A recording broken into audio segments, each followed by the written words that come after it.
අයිබෝවන් අදත් සුපුරුදු වර්ධ කැලුම් ජයසුමන YouTube channel එකට ඔබ තමුන්නාන්සලා සියලු දෙනාම ආදරයෙන් ගෞරවයෙන් පිළිගන්නවා. අද තව දවස් දෙකයි තියෙන්නේ 21 වෙනිදාට නුගේගොඩට සියලු දෙනා රැස් වෙන්න මේ පාපතර තක්කඩි ආණ්ඩුව පන්නන්න ඕනේ. දැන් අතරමඟ සමාදාන නැහැ. පැහැදිලි අනුර කුමාරලා යන්න හදන ගමන ඒක ආයි අමුතුවෙන් ආයි ඔබලා බලන්න දෙයක් නෑ. අපි ලිහලම බැලුවා ත්‍රිකුණාමලයේදී කොහෙද යන්න හදන්නේ අනුර කුමාරලා කියලා. දැන් මේ වගේ අදහසක් සින්දුවක් කියලා පටන් ගන්නකෝ අද. දකින්න විට පන්සලක් බෝධියක් පිළිමයක් ගෙප්පන්ට මාරයා නගිනවා. බෙලි කපාරිටි ගහපු මිනිමරු කල්ලියක් රතු මලින් පුද පුදා වඳිනවා. දකින විට පන්සලක් බෝධියක් පිළිමයක් ගෙප්පන්ට මාරයා නගිනවා. බෙලි කපාරිටි ගහපු මිනිමරු කල්ලියක් රතු මලින් පුද පුදා වඳිනවා. දැන් ඒක තමයි වෙලා තියෙන්නේ. දැන් බුදුන් වහන්සේ වන්දනාමාන කිරීම ඒක හොඳ නැහැ. ඒක අවුල්. ඒක අප්සෙට්. චේගුවේරා වන්දනාමාන කරන එක, චේගුවේරට මල් පුදන එක, ඉටිපහන් පත්තු කරන එක ඒක මරු. ලෙනින්ට, මාක්ස්ට, එංගල්ස්ට ඔයගොල්ලෝ දකින්නවනේ. දැන් මේ පහුගිය අවුරුදු මම හිතන දෙක වගේ තමයි එහෙම අරන් නොගියේ. ඊට කලින් මේ පෙළපාලේ යනකොට මේ ඔක්කොම රූප ටික අරගෙන යනවා. අදත් ගිහිල්ලා බලන්න පළවත්තේ ওই රූප ටික ගහලා තියෙනවා. එතකොට ඒවට ඒ දිනවලට මල් තියෙනවා. ඉටිපහන් පත්තු කරනවා. පොල් තෙල් පහන් පත්තු කරන්නේ නැහැ. ඒගොල්ලෝ පොල් තෙල් පහන් වලට කැමති නැහැ. ඒගොල්ලෝ මොකද ඒ අය බටහිර කට්ටියනේ. එතකොට ඒ බටහිර කට්ටියට පත්තු කරන්නේ ඉටිපන්දා. ඒතකොට ඉටිපහන් තමයි ඒගොල්ලෝ පත්තු කරන්නේ. පොල් තෙල් පහන් පත්තු කරන්නේ නැහැ. පොල් තෙල් පහන් ඇලර්ජික්. එතකොට මේ ආණ්ඩුවේ මේ දැන් ප්‍රධානයා සභානායකවරයා දන්නවනේ පාර්ලිමේන්තුවේ ඉන්න අගමැතිනිය හිටියට නිකන් නමට අගමැතිනියනේ. ඇත්තට ඉතින් මුළු කතානායකගේ සිට සියලුම മന്ത്രിවරු පාලනය කරන්නේ සභානායක විසින්. ඉතින් සභානායක තෙමේ කියන මේ කියන කතන්දර කීපයක් තියෙනවා. එකත් අහලා පොඩි වීඩියෝ එකක් තියෙනවා. ඒකත් අපි බලලා අපි මේ කතාව ආරම්භ කරමු. මේක අහන්න. ගස්ගල් වලට වඳින්න, අර කෝවිලට මේ අර පන්සලට අර පිළිමෙට වඳින්න. ඒවට මෙච්චර දෙන්න. ඒවා ලංකාවේ සංස්කෘතියේ ඉස්සර කොටස් තමයි. ඒවා වැරදි. ඒවා ග්‍රාම්‍යයි, ඒවා ගෝත්‍රිකයි. ඒවා ග්‍රාම්‍යයි, ඒවා ගෝත්‍රික. ආපහු කියන්න බබා එක. ගස්ගල් වලට වඳින්න, අර කෝවිලට මේ අර පන්සලට අර පිළිමෙට වඳින්න. ඒවට මෙච්චර දෙන්න. ඒවා ලංකාවේ සංස්කෘතියේ ඉස්සර කොටස් තමයි. ඒවා වැරදි. ඒවා ග්‍රාම්‍යයි, ඒවා ගෝත්‍රිකයි. ඒවා ග්‍රාම්‍යයි, ඒවා ගෝත්‍රික. no. ශ්‍රී ලංකා බෞද්ධ සිංහල බෞද්ධ රාජ්‍යයක් කියන එක ඔබ පිළිගන්න. නෑ. ශ්‍රී ලංකාව සිංහල බෞද්ධ රාජ්‍යයක් නෙමෙයිනේ. ශ්‍රී ලංකාවේ සිංහල බෞද්ධ රාජ්‍යයක් වෙන්න විදියක් නෑ. මොකද ලංකාවේ ජනගහණයෙන් 4න් එකක්ම ඉන්නේ 4න් 3ක් සිංහල අය. ඊට පස්සේ 4න් එකක් ඉන්නේ මුස්ලිම් දෙමළ අනිත් අම්මගේ රෙද්ද අර ඵලයන් බයි යන්න. අපි කියන්නේ අනුර සහෝදරය විශ්වාස කරන්න එපා. JVP එකට මේක කරන්න බෑ. ආපහු කියන්න බබා එක. අපි කියන්නේ අනුර සහෝදරය විශ්වාස කරන්න එපා. JVP එකට මේක කරන්න බෑ. ඕනෝ කරා ප්‍රශ්නේ. මට හැමෙන්න ඕනෝ කරා ප්‍රශ්නේ. හරි. දැන් මේ සභානායක තෙමේ බිමල් රත්නායක කියනවා 75ක් සිංහල කට්ටිය හිටියට ඒ සිංහල බෞද්ධයෝ 70ක් හිටියට මේක සිංහල බෞද්ධ රටක් නෙමෙයි. ඒ කියන්නේ 70ක් 75ක් ඉන්නකොට සිංහල බෞද්ධ කියලා කියන්න බෑ. දැන් බිමල් රත්නායක දන්නවත් දන්නේ අරාබියේ රටවල් වල. දැන් ඩුබායි ගන්නකො. ඩුබායි, සෞදි අරේබියා, කටාර් ඔය රටවල් වල ඉන්න ඒ රටේ ඉන්න අරාබි ජාතිකයන් කොච්චර ඉන්නවද කියලා දන්නවද මේ බිමල් රත්නායක? බිමල් රත්නායක 70ක් විතරයි ඉන්නේ පිටින් ආපු අය ඩුබායි වල. කටාර් වලත් එහෙමයි. කටාර් වලත් සැලකිය යුතු 100 මම හිතන්නේ 50ක් 60ක් ඉන්නේ පිටින් ආපු අය. හැබැයි සෞදි අරාබියෙත් අතිවිශාල පිරිසක් ඉන්නවා පිටින් ආපු අය. හැබැයි එහෙම කවුරුත් හිටියා කියලා ඒ රටේ ආගම හරි ඒ රටේ ඒව වෙනස් වෙන්නේ නැහැ. ඒ රට හඳුන්වන ආකාරය වෙනස් කරගන්නේ නැහැ. ඒ රට හඳුන්වන මේ ඕනම රටක් එහෙම හඳුන්වන්නේ ඒ රටේ ඉන්න බහුතරය ගැනම හිතලා නෙමෙයි. ඒ රටක ඕනම රටක ඒ සංස්කෘතිය නිර්මාණය කරපු ඕනම රටක භාෂාව, ඒ රටේ ආර්ථිකය, ඒ රටේ සංස්කෘතිය, කියන්නේ මහා සංස්කෘතිය නිර්මාණය කරපු කණ්ඩායම තමයි හඳුන්වන්නේ. ඒක ඇමරිකාව නේ බයිබලය තියලා ක්‍රිස්තියානි රටක්. ඇමරිකාව ක්‍රිස්තියානි රටක්. ඔවුන් උසාවියේ පවා සාක්ෂි දෙනකොට දිවුරන්නේ බයිබලය උඩ අත තියලා. එතකොට ඒක සාමාන්‍ය දෙයක්. ඒක කිසි ප්‍රශ්නයක් නැහැ. ඒක එංගලන්තේ ගත්තත් එහෙමයි. ඒ රටවල් එහෙම තමයි. නෝර්වේ ගත්තත් එහෙමයි. නෝර්වෙත් ක්‍රිස්තියානි රටක්. එතකොට ඉතාලිය ගත්තොත් කතෝලික රටක්. එතකොට ඒ වගේ එක රටවල් වල තියෙනවා ඒ රටවල් වලට අනන්‍ය වූ ඒ රටේ ඒ රට ඒ කියන්නේ රටේ ආර්ථිකය, රටේ සංස්කෘතිය, මහා සංස්කෘතිය නිර්මාණය කරපු කණ්ඩායම එක තමයි. ඒකෙන් අදහස් වෙන්නේ එතන ඉන්න සුළු ජාතික අන්‍යාගමික අයට එහෙම ප්‍රශ්නයක් නෙමෙයි. මේ එහෙම අවුලක් මෙතන නැහැ. අනික තමයි කිසිසේත්ම ත්‍රිකුණාමලයේ සිද්ධියට අනුර කුමාර දිසානායක තමුසේ ගිරිය පලාගෙන උලම වගේ කෑ ගහන්න එපා. ජාතිවාදයක් ගැන කතා කරන්නේ මොකද්ද? මොකද්ද ජාතිවාදය? කොහෙද ත්‍රිකුණාමලයේ සිද්ධියේ ජාතිවාදයක් තියෙන්නේ? කවුද ත්‍රිකුණාමලයේ හිටපු දෙමළ ජනතාව ඇවිල්ලා එතන උද්ඝෝෂණය කරාද එක් කරන්න එපා කියලා? මුස්ලිම් ජනතාව එතන උද්ඝෝෂණය කරාද? කතෝලික ජනතාව එතන උද්ඝෝෂණය කරාද? කිසිම කෙනෙක් ආවේ නැහැ. කිසිම කෙනෙක් විරෝධය දැක්ුවේ නැහැ. එක වචනකින්වත් විරෝධය දැක්ුවේ නැහැ වෙන කිසිම කෙනෙක්. කවුද විරෝධය දැක්ුවේ? ආවේ අනුර කුමාර දිසානායක තමුසේගේ පොලිසිය. වඩිවේල් ආනන්දගේ පොලිසිය. අර SSP කියන්නේ දැන්. SSP කියන්නේ මේ මිනිස්සයා වෙන කොහෙද ගමනක් යන්න යද්දී ඉහලින් කතා කරලා කිව්වා කියලා ගිහිල්ලා වැඩේ දෙන්න කියලා. දැන් SSP කියන්නේ මොකද මේ මිනිස්සු මේ පොලිසියේ මහත්තුරුන්ට අපි කියන්නේ මුන් ඇවිල්ලා හෙට ගුටි කාලා යයි සමහර වෙලාවට. හරි මුළු කාලෙවත් අඩු කරන අවුරුදු 5වත් ඉන්නේ නැහැ මේ යන විදියට. එතකොට ඊළඟට එන ආණ්ඩුවේ තමුසලාට යන්න වෙනවා කොළ නැති ගහේ මේ කරන ඕන නැති ඔලොමොට්ටල වැඩ නිසා.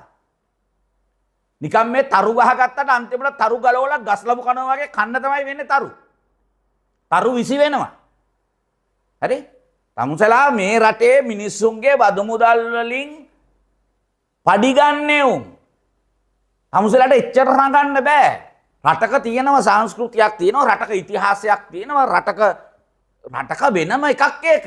ඒක මේ අවුරුදු 5න් 5ට ආණ්ඩු මාරු වෙනවා වගේ මාරු වෙන්නේ නැහැ. රටක මහා සංස්කෘතිය එහෙම අවුරුදු 5න් 5ට මාරු කරන්න බෑ. මේක මේ চিරාත් කාලයක් තිස්සේ පැවතෙන ක්‍රමවේදයක් තියෙනවා. ඒකට හැදිච්ච විදිහක් තියෙනවා. මේ රටේ 68 ලක්ෂයක් ජනතාව තමුසෙලට ඡන්දෙ දුන්නේ මේ නිරාගමික මොකද පොන්න සමාජයක් හදන්න නෙමෙයි. මේ නපුංසකයෝ ඇවිල්ලා මේක රඟන්න නෙමෙයි එහෙම දුන්නේ. මේ රටේ මිනිස්සු. දැන් මේ මිනිස්සු මම දැක්ක අදත් මම දැක්කා මේ මිනිස්සෙක් ඡන්දෙ දීපු මිනිස්සෙක් හොඳට ಜಾති අමතනවා.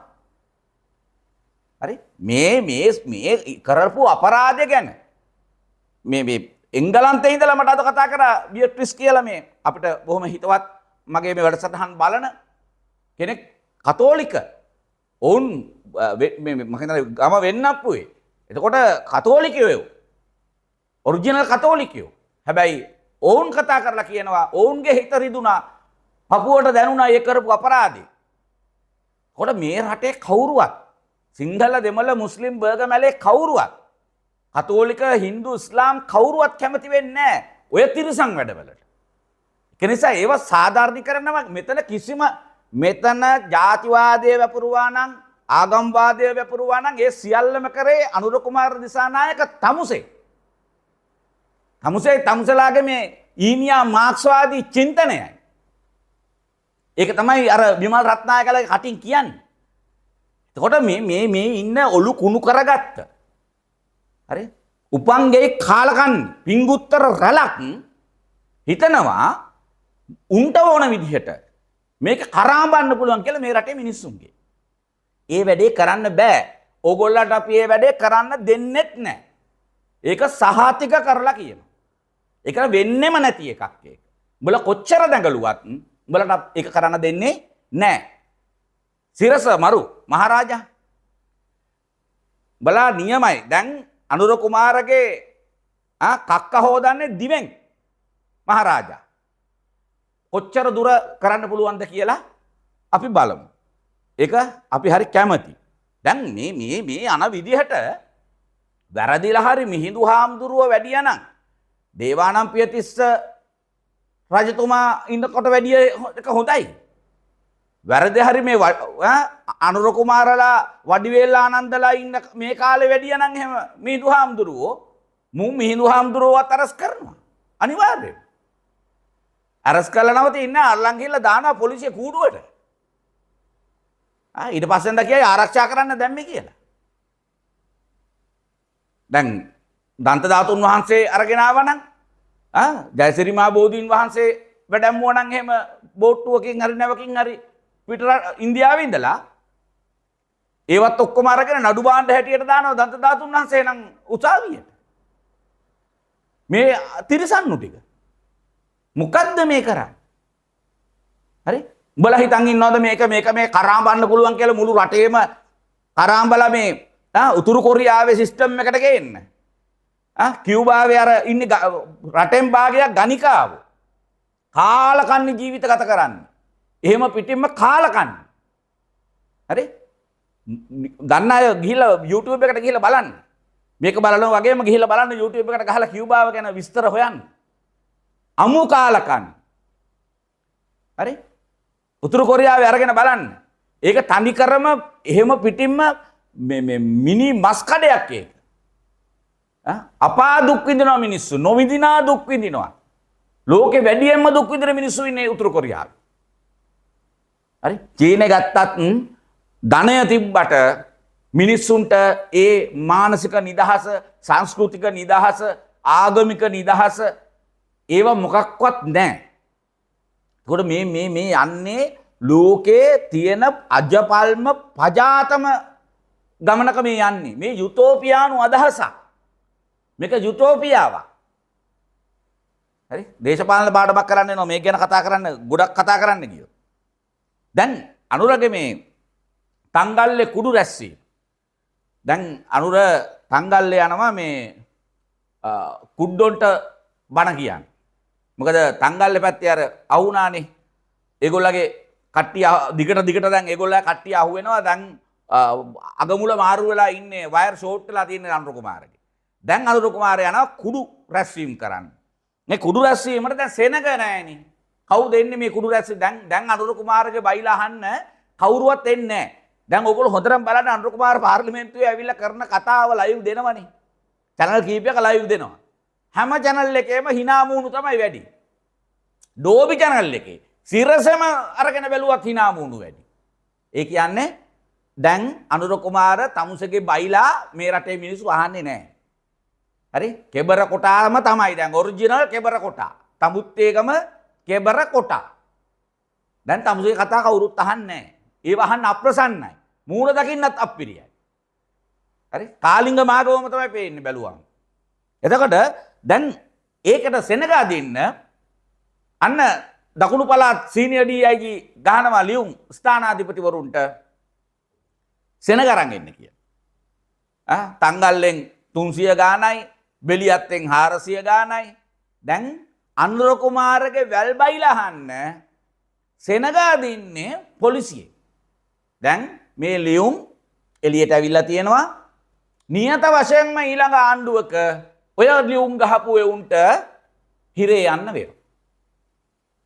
සම්පූර්ණ වැරදි වැඩක්. දේශපාලන රැස්වීම් වලට සෙනග ගෙනියන්න බෑ පොලිසියට. පොලිසියට එහෙම එකක් බාර දීලා නැහැ. එහෙම රාජ්‍ය සේවයට බෑ එහෙම සෙනග අදින්න. ඒවා කරන්න එක සම්පූර්ණ නීති විරෝධී වැඩ. ඒවා කරන්න බෑ. හරි? දැන් මේ ඔක්කොම ASCII නාමල් රාජපක්ෂගේ මාර ප්‍රශ්නයක්. දැන් මිනිස්සු බෙහෙත් නැතුව රෝහල් වල මැරෙනවා. මැරෙනවා කියන්නේ මේ මිනිස්සු දන්නේ අඩු ගානේ මැරෙන්නේ ඇයි කියලා. මැරෙන්නේ තමන් මැරෙන්නේ ඇයි කියලා දන්නේ නැහැ. ඒ කියන්නේ ප්‍රතිජීවක ඖෂධ රෝහල් වල නැහැ. එතකොට මේ ප්‍රතිජීවක ඖෂධ නැති වුනහම විශාල රෝග ප්‍රමාණයකින් මිනිස්සු මැරෙනවා. එතකොට මැරෙන මිනිහා දන්නේ ඇයි මැරෙන්නේ කියලා. ඇයි? ඒ දෙන්න ඕන බෙහෙත් වර්ග නැහැ. එතකොට ලියලා දුන්නාම එළියෙන් ගේන්න සල්ලි නැත්තම් එතකොට මරණය තමයි තෝරගන්න වෙන්නේ. එතකොට දවස ගානේ වෙඩි කාලා අර බංකුගේ වෙඩි කාලා මැරෙන්න දැන් ඊයේත් මම දැක දෙන්නෙක් මරලා දාලා තියෙනවා තංගල්ලේ. එතකොට ඒ මැරෙන ගානට වඩා 100 ගුණයක වැඩි ප්‍රමාණයක් දිනපතා රෝහල් වලින් මෝචරියට යනවා බෙහෙත් නැතුව. ඒ බෙහෙත් ටික ගෙනල්ලා දෙන්න එහෙම මිනිස්සු මිය යද්දි නලින්ද ජයතිස්ස කියන කාලකන්ණියා උගේ රස්සාව කරන්නේ නැතුව උගේ ඇමතිකමට දාලා ජොබ් එක කරන්නේ නැතුව පාර්ලිමේන්තුවේ ඇවිල්ලා නාමල් රාජපක්ෂගේ කිරිපල්ලත ගන්න මොනවද බිබික්කමක් හොයනවා නාමල් රාජපක්ෂගේ. මේ රටේ මිනිස්සුන්ට මොකටද ඒක? නාමල් රාජපක්ෂගේ බිබික්කම මොකටද මේ රටේ මිනිස්සුන්? නාමල් රාජපක්ෂ මේ රටේ මුකුත් කරන්නේ නැහැ. නාමල් රාජපක්ෂ මේ රටේ ඇමති කෙනෙකුත් නෙවෙයි, උප ඇමති කෙනෙකුත් නෙවෙයි, ප්‍රාදේශීය සභාවකවත් සභාපති කෙනෙක් නෙවෙයි. මොකටද නාමල් රාජපක්ෂ කියන්නේ? නාමල් රාජපක්ෂ උපාධිය තිබ්බත් එකයි නැතත් එකයි, නාමල් රාජපක්ෂ නීතිඥයෙක් වුණත් එකයි නැතත් එකයි, අපිට ඒක අදාළ නැහැ. මේ රටේ මිනිසුන්ට ඒක අදාළ නැහැ. මේ රටේ මිනිසුන්ට අදාළ මේ රට පාලනය කරන උන්ගේ කතන්දරේ නේ මේ රටේ මිනිසුන්ට අදාළ. රටේ මිනිසුන්ට මොකටද නාමල් රාජපක්ෂ කෙනෙක් මගුලක්. හරි? එතකොට දැන් මේ වෙලා තියෙන නස්පැත්තිය මම මේ කියන්නේ මුන්ට කොච්චර අගමුල මාරු වෙලාද? හරි? මෙන්න මෙහෙම කාලකන්ණි රොත්තක්. ඒ කියන්නේ කිසිම වැඩක් කරන්න බෑ. කිසිම අමාත්‍යාංශයක කිසිම වැඩක් කරන්න බෑ. අද මට කතා කරා CTB එකේ ඉහළ නිලධාරියෙක් ඉවරයි සම්පූර්ණම CTB එක. ඒක සම්පූර්ණම ඉවරයි. මේ වෙනකොට ඒක සම්පූර්ණම ඈලියාවටම ගිහිල්ලා. හරි? කියන්නේ ගේම් දැන් ඇතුළේ තියෙන ගේම්. දැන් සම්පූර්ණ මැච් ගහන්න. හරි? වාහන හදන වැඩෙත් එළියට දෙන්න, ඊළඟට බස් ගෙන්නන එකෙත් වෙන ගේම් ගහන්නේ. එතකොට මේක අලුතෙන් බස් ටික හැදෙන්නේ නැහැ. හරි? කැඩිච්ච බස් ටික එහෙමම කැඩිලා කැඩිච්ච තැන්වල. එතකොට අනිවාර්යයෙන්ම තියෙන්න ඕන බස් සංඛ්‍යාව නැහැ. ඒ කාලසටහන් අනුව CTB එකට තියෙන කාලසටහන් ටික අනුව දුවා ගන්නවත් බස් ටික නැහැ. තියෙන බස් ටික දුවන්න සේවකයෝ නැහැ. හරි? ඊළඟට බස් රිපෙයාර් කරන්න අවශ්‍ය කරන ඒ ඉංජිනේරුවෝ සහ ටෙක්නීෂියන්ලා නැහැ. ඒව මුකුත් නැහැ. හැබැයි ඇවිල්ලා පාර්ලිමේන්තුවේ මොනවදෝ මන් දන්නේ අර බිමල් රත්නායක කියන පිස්සා මොනවා කියවනවද කියලා දෙයියවත් දන්නේ නැහැ. මේ රටක් මේ පිස්සන් කොටුවක් නෙමෙයි මේ ටිල්වින් සිල්ලගේ පළවත්තේ ගුබ්බෑයම නෙමෙයි මේ. හලෝ බිමල් රත්නායක මේක මේ ටිල්වින් සිල්ලගේ ගුබ්බෑයම නෙමෙයි මේ.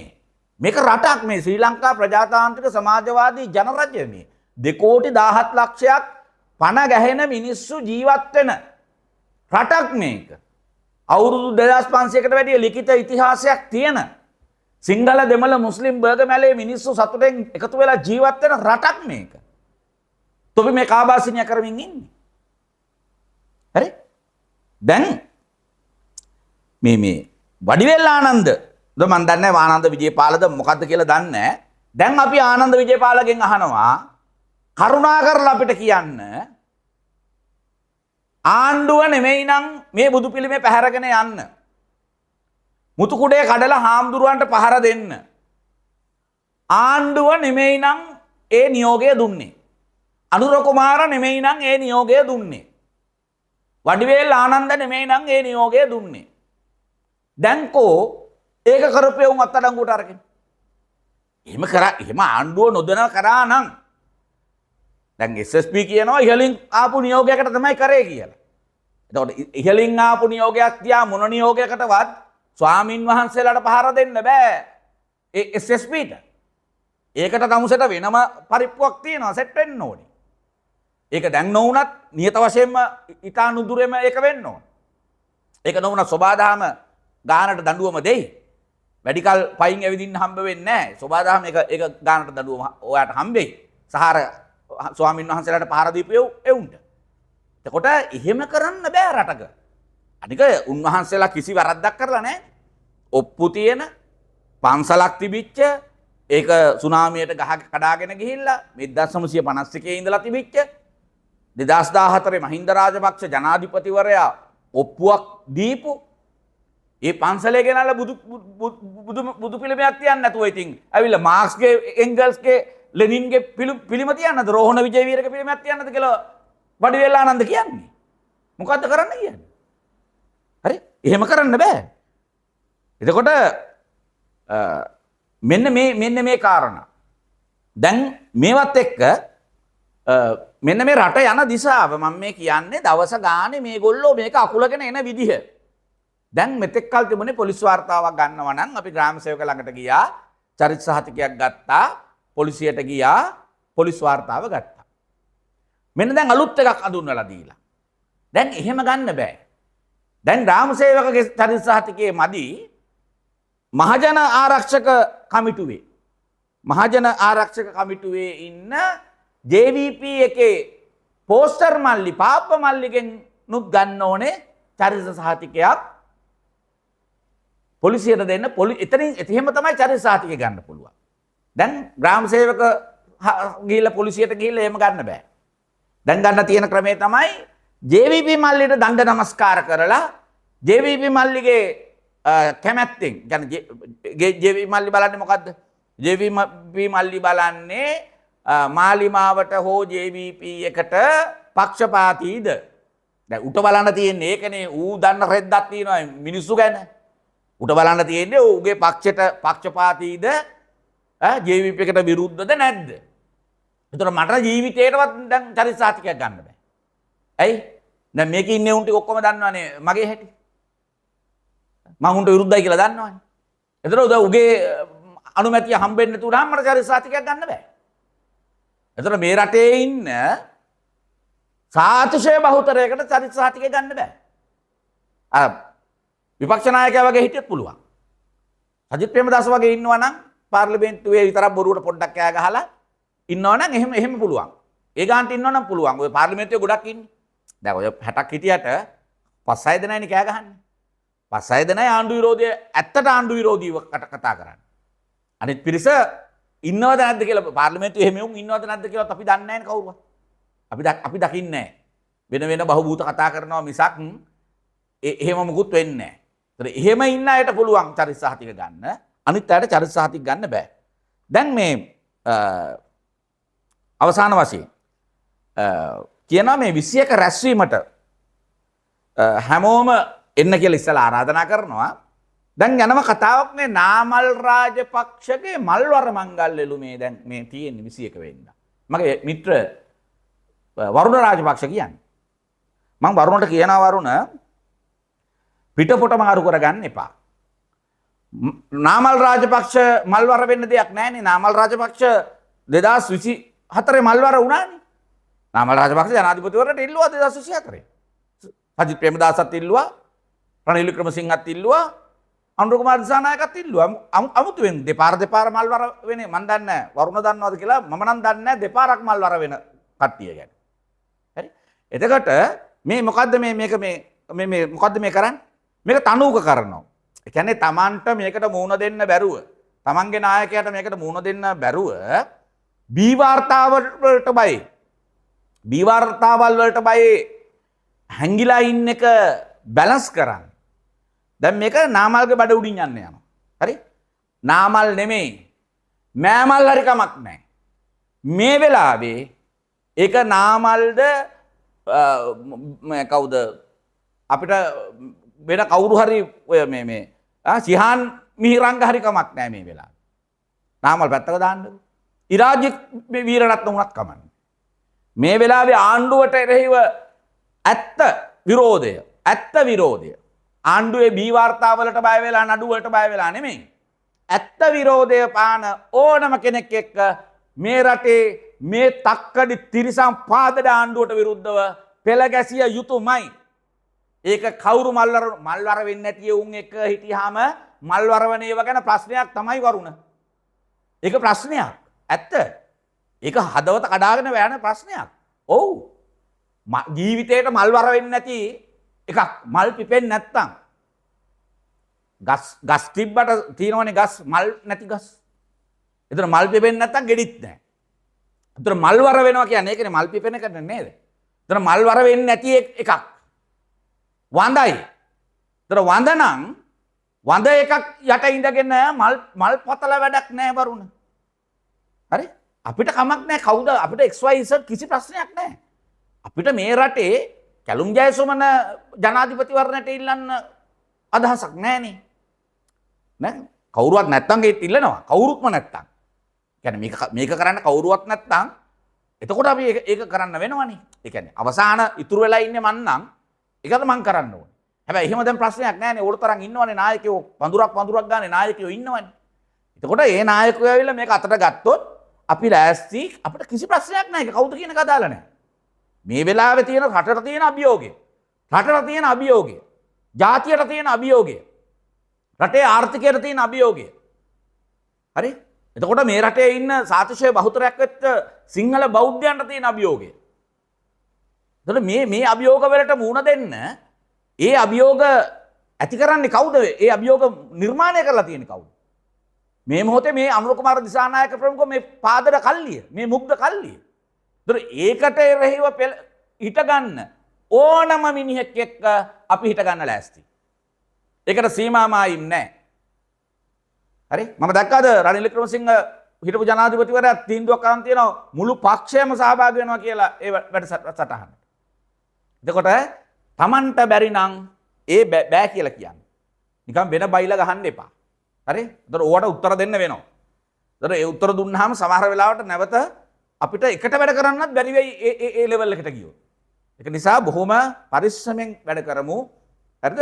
මොකද ඉදිරියේදී යම් වෙලාවක ඕගොල්ලන්ගේ නායකයොත් මල්වර වැරදිලා හරි වුණොත් අපි දන්නේ නැහැ. දැන් පිපුන් නැති වුණාට පස්සේ පිපෙයිද දන්නේ නැහැ. සමහර ඒවා තියෙනවනේ අවුරුදු 100 විතර ගිහිල්ලා මල් පිපෙන ගසුත් තියෙනවා ඇතිනේ. එහෙම ඇති. පරසතු උයනේ තියෙනවද දන්නේ නැහැ. හරි? එහෙම වෙයිද දන්නේ නැහැ. ඒක නිසා ඒ ලෙවල් එකට යන්න එපා. ඒ ලෙවල් එකට යන්න එපා. ඒක කැතයි. ඒක ඊටාම කැත නින්දිත වැඩක් ඒක. හරි? ඒකත් මතක් කරලා එහෙනම් බී වාර්තාවල් වලට බය නැති සියලු දෙනා 21 වෙනිදාට නුගේගොඩට එන්න. ජය වේවා. ගිහිල්ලා එන්න.